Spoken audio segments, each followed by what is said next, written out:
जिस तरीके से भारत जोड़ो यात्रा राहुल गांधी की तरफ से निकाली गई और हमने अभी बातचीत भी इस पर की है कि एक मिला-जुला असर नजर आया है। राहुल गांधी की कहीं ना कहीं इमेज में बदलाव तो कम से कम हुआ और प्रधानमंत्री मोदी वो रोड शो करते हैं तो इसको 2.0 कह दें क्या?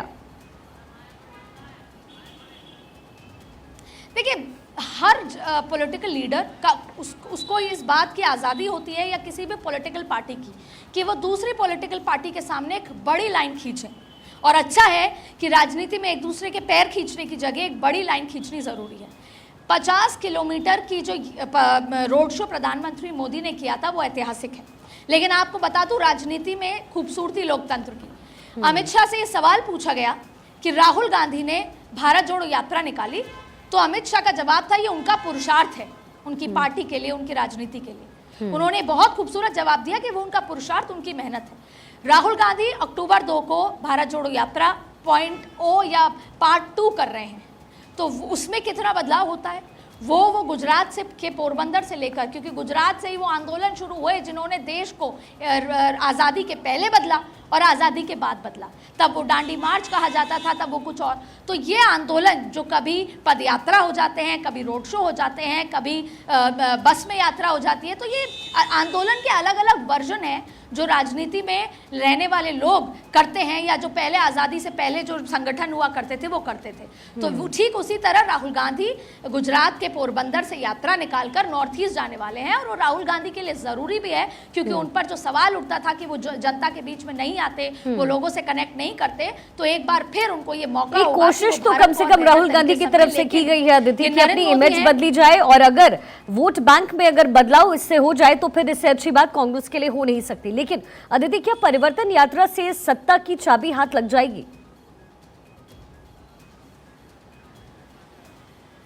देखिए, कोशिश और एक तरीका होता है। क्या दरअसल बात ये होती है कि आप अपने प्रेस रूम में बैठकर बयान देना और एक जमीन पर उतरकर जनता के बीच में बयान देना फर्क पड़ता है। जब आपके घर के बाहर से यात्रा निकलती है तो वहां पर एक बज़ क्रिएट होता है। जब आपके कानों में गूंजता है कि ये सरकार ऐसा काम कर रही है तो फिर आपके कानों में बज़ होता है। तो जो लोग अपने घरों में अपने रोजमर्रा की जिंदगी में बिजी होते हैं, जब उस विधानसभा में उस गांव से यात्रा निकलती है तो बदलाव की हवा भी निकलती है। पर यह कहना जरूरी नहीं होगा, क्योंकि ऐसे बहुत एग्जाम्पल है। कर्नाटक एक बड़ा एग्जाम्पल है, हिमाचल एक बड़ा एग्जाम्पल है, जहाँ यात्राएं निकली, दौरे हुए, बड़े रेड कारपेट में बड़े कारपेट बॉम्बिंग हुई, बड़े बड़े नेता पहुंचे, लेकिन परिवर्तन नहीं हुआ। हिमाचल में नहीं हुआ, कर्नाटक में नहीं हुआ, ऐसे कई राज्य जहाँ नहीं हुआ।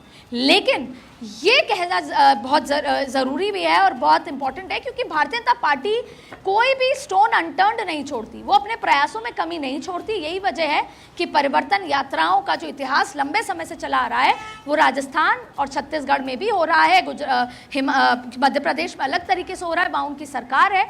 लेकिन यात्राओं के माध्यम से लोगों तक पहुँचना, लोगों को ये बताना कि ये सरकार क्या काम कर रही है और परिवर्तन क्यों ज़रूरी है, यानी कि सीधा सीधा जन संवाद करना।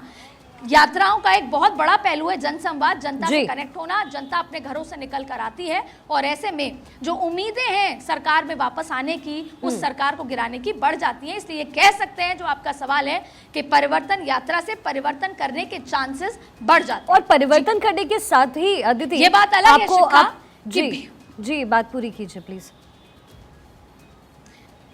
एक लाइन बस ये कहूंगी, ये बात अलग है कि फीडबैक आ रहा है कि उस तरीके से भीड़ इस बार आ नहीं रही।